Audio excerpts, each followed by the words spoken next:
Okay, so we're still in Module 1. We're now in Chapter 2, and we're going to delve into that aspect of strategy that I introduced in the previous lecture.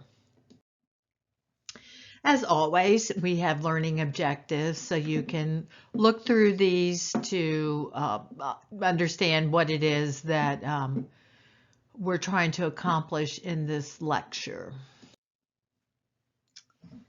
So you're going to have a course that includes strategic planning.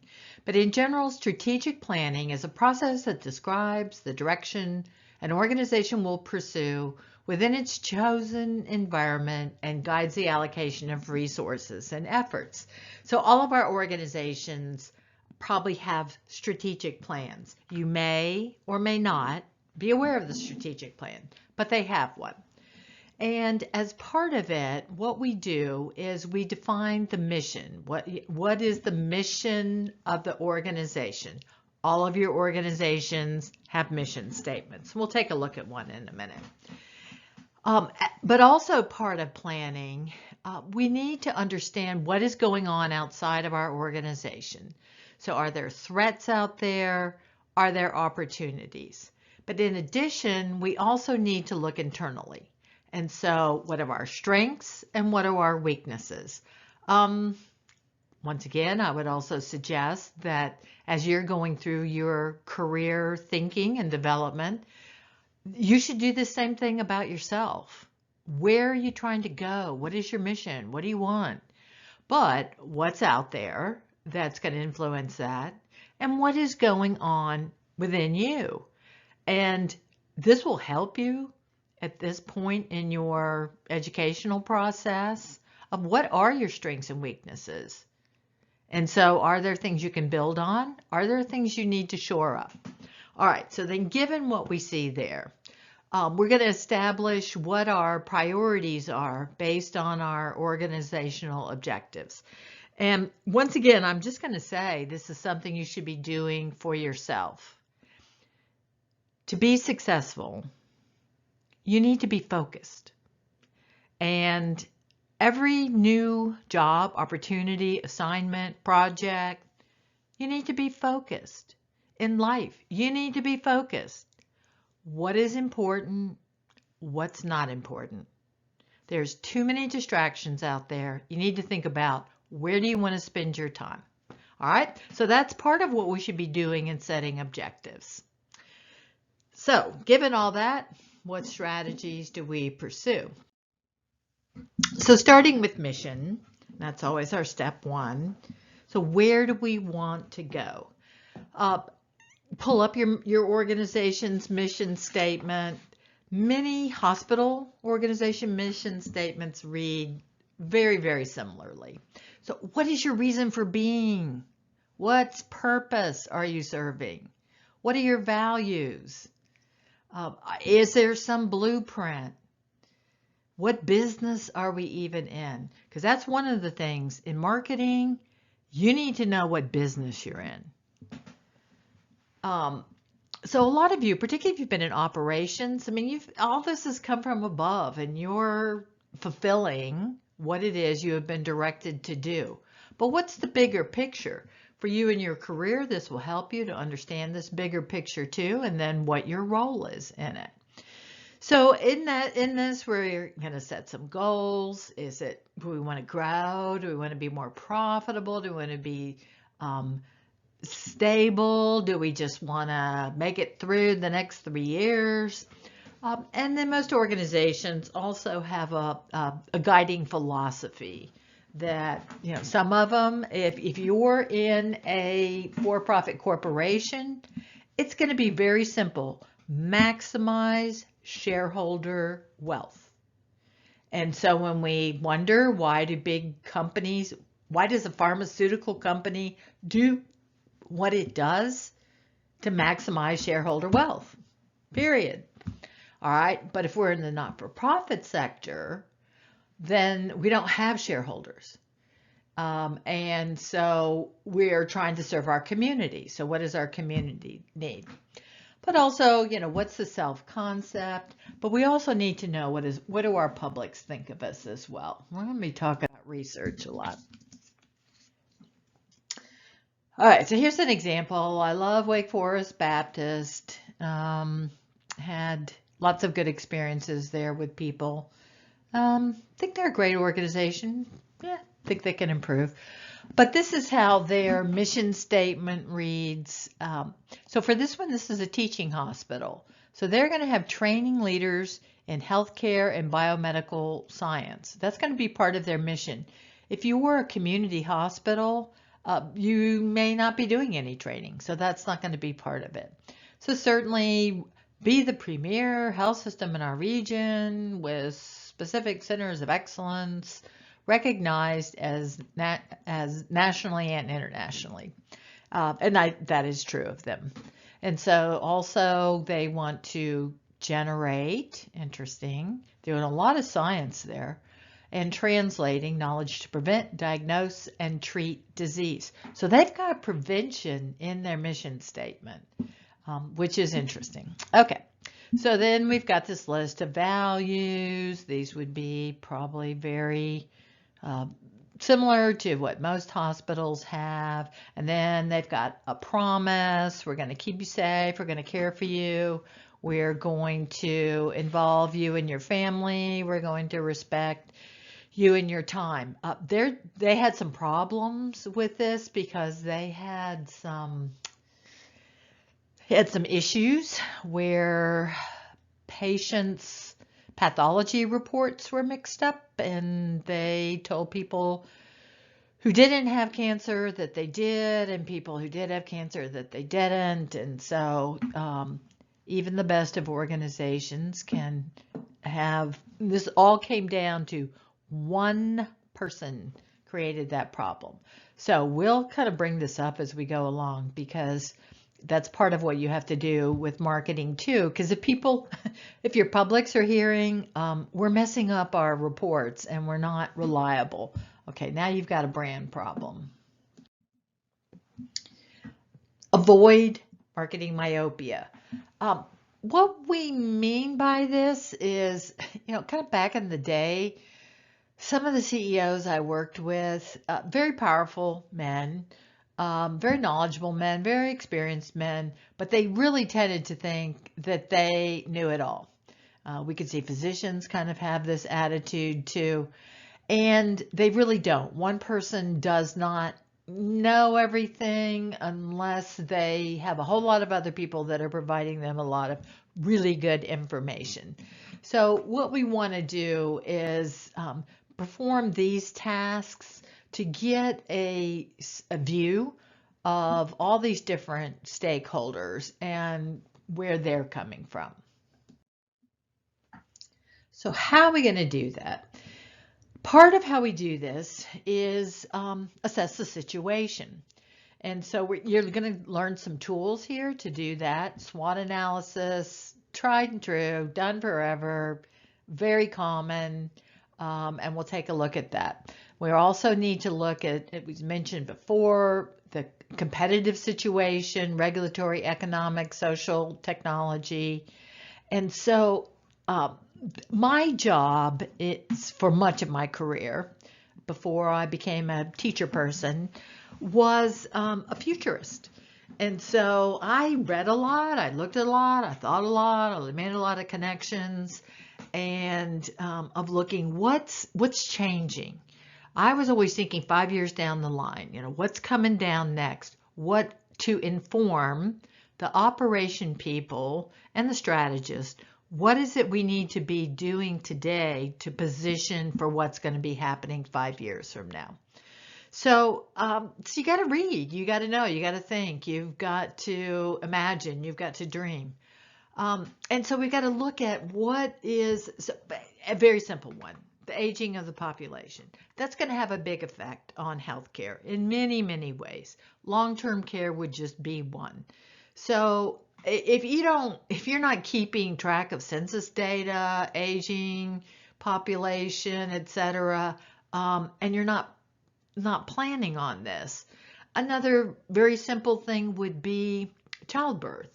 what's going on in your market. Are people having babies? Are they not having babies? Are different younger people moving in? Are different socioeconomic people moving in? And so, and this can be very, very specific. I'll give you a quick example. In general, we thought that people of Hispanic, Latino heritage had more than 1.8 babies a year. And so we're looking at our population, looking at that ethnography. But what I didn't know until I did the research, that it depends on what background you're coming from. All Hispanic Latino people are not alike. And so Puerto Rican people were actually much more similar to the typical 1.8. If you're talking about people from Central Mexico, Central America, then it was different. All right. So we really have to know what's going on there. And then once we can look at all the things that might happen, think about it. What opportunities are presented there? So this is what we call the SWOT analysis. And so it's just 4 cells. And we take a look at our organization and we assess what our current position is based on our strengths and our weaknesses. So what are we good at? What are we not good at? And then we look, those are more internal. And then we look externally, is there stuff happening down the pike that we could take advantage of? And are there threats? Are there reimbursement threats? Is there competition moving into the area? Are people moving out of our area and we won't have the population? So with this, we take a look at how we might create a differential advantage. How is it that we are different from our competitors in a way that provides some advantage to us? And it can be in a lot of different ways. It can be on your product. It can be on the market you serve. For example, many big cities, Dallas will be one that I lived in and worked in. North Dallas is one of the wealthiest areas in the country. South Dallas, not so much so. So the hospitals initially were these big hospitals located in the center of Dallas. But as Dallas grew and more businesses came in, a lot of wealthier people started moving to the north. So the hospitals knew this, they took a look at this, and they built secondary hospitals that were feeders into the downtown hospital in the northern area.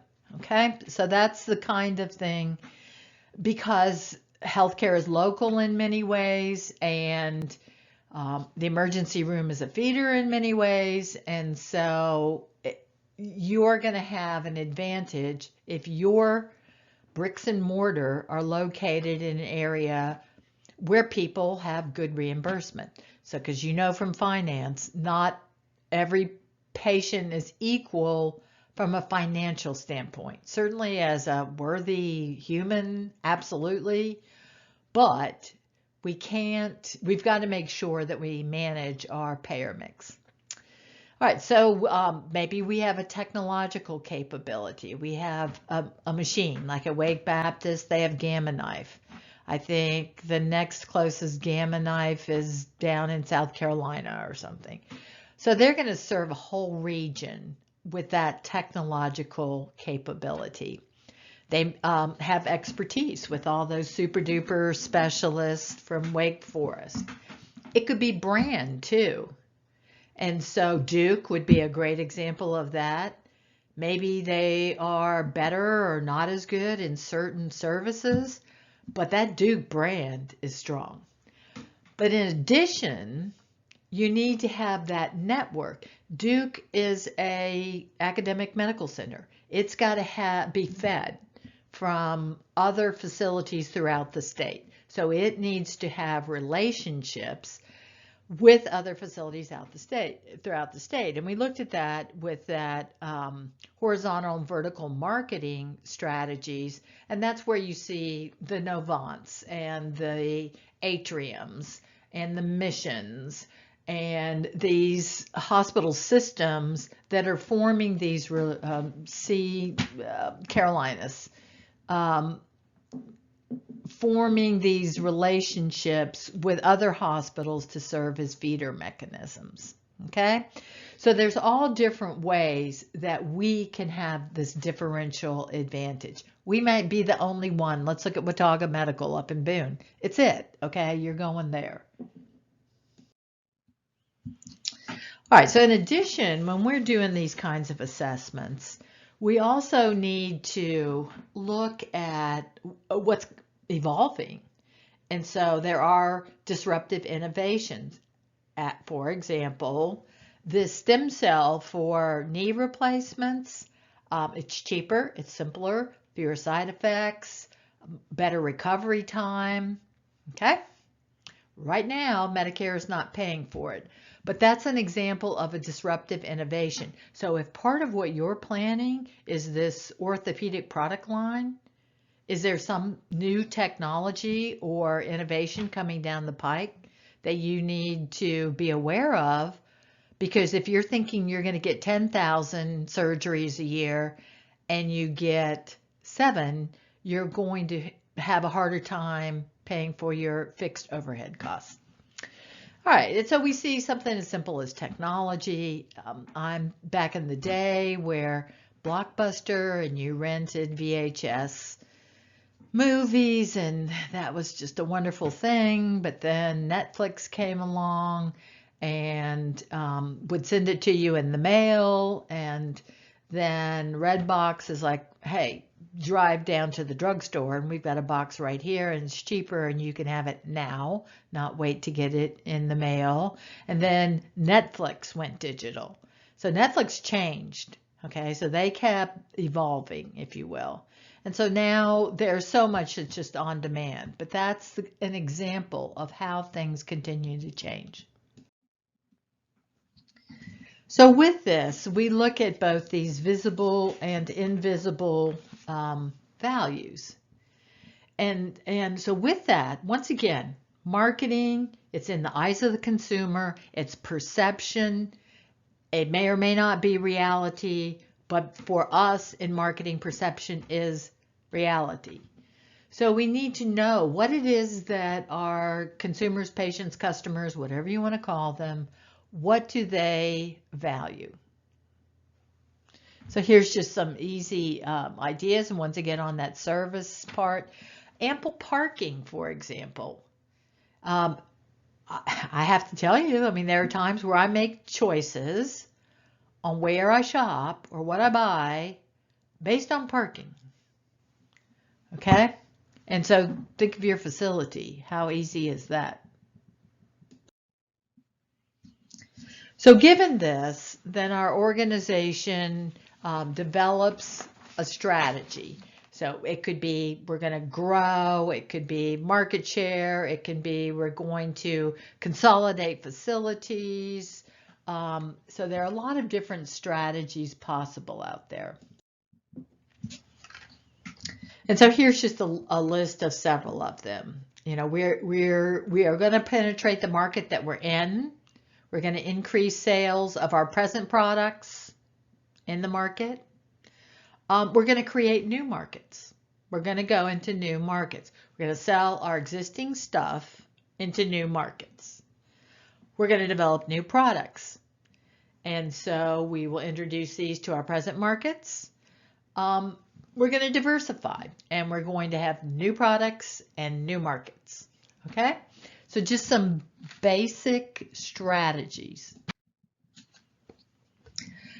So we introduced these terms back in Foundations of vertical integration, where we maybe become the supplier. So primary care, referring to specialists, is a perfect example in the hospital industry. And so we saw the industry really make a lot of changes as a result of this. We know Hospitals do not admit patients. We do not have the corporate practice of medicine. Physicians must admit patients. And so if we want specialists, then how do people get to the specialist? Some they can access directly, but we also need this feeder mechanism of primary care feeding into our specialists.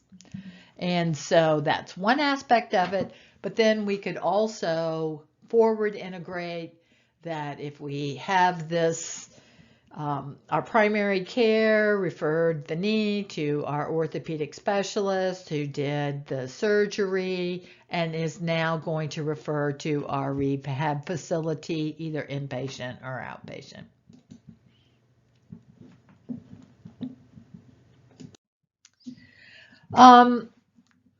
Another aspect of this is sometimes we form strategic alliances. This is happening a lot in healthcare. Some of it is through acquisition or merger. Some is by management. And so you see the big academic medical centers forming these kinds of arrangements with community hospitals for that tertiary care. And it also can be sometimes you have joint ventures. One of the things that may happen in a hospital is they don't have access to capital they need for some new improvement. So it might be something like a new kind of cardiac cath lab. So they may actually joint venture that service with an outside company to have access to the capital they need to buy the equipment. This part of divestment, selling off a business or product line, yeah, this is always such a challenge. In my experience, I just saw hospitals. We got into so many things and we got out of nothing.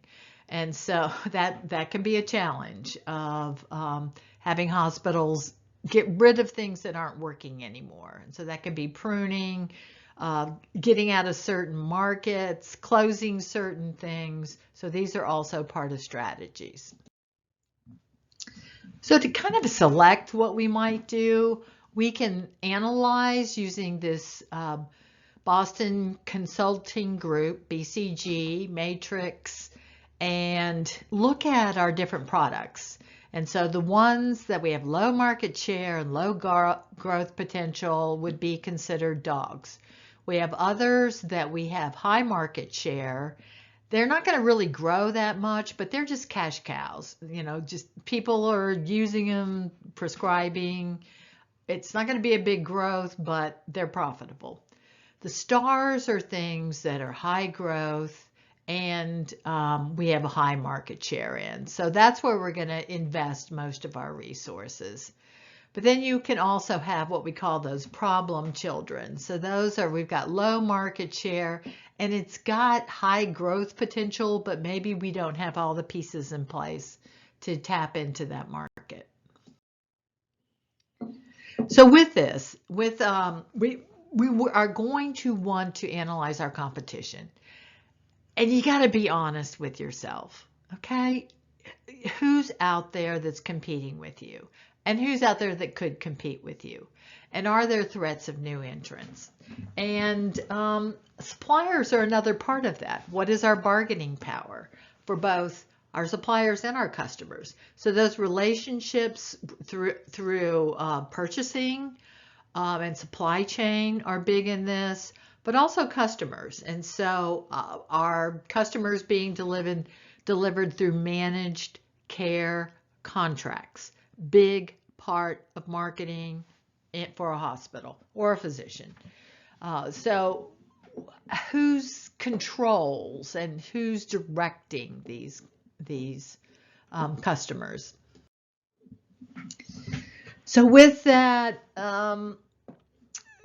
you know, I've done a lot of business plans, and particularly if you're opening a service that already exists in the market, the powers that be will want to overestimate just how much market you can capture.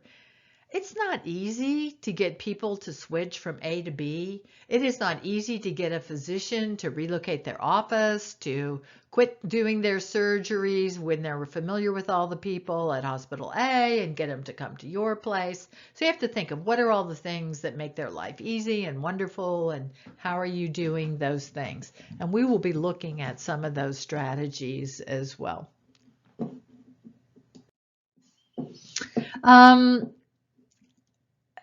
An ideal place is to be in this blue ocean strategy. And that's something, so for example, Gamma Knife at Wake Baptist would be that. Years ago, nobody else had Gamma Knife around here. And so it was a blue ocean for them. And so, it was a high performance. They had high performance in an uncontested space. So we're going to continue to work on this of looking at our target market. Who is it? Then we'll look at tactical plans for the marketing mix, and that's going to be much later in the course here. And so looking at this to begin with, once again, who is the target market? Who are we trying to attract? And so it can be a multi-segment marketing. It can be concentration in one market. And we're going to look at segmentation later, and you'll see where this will make sense for you in doing your plan.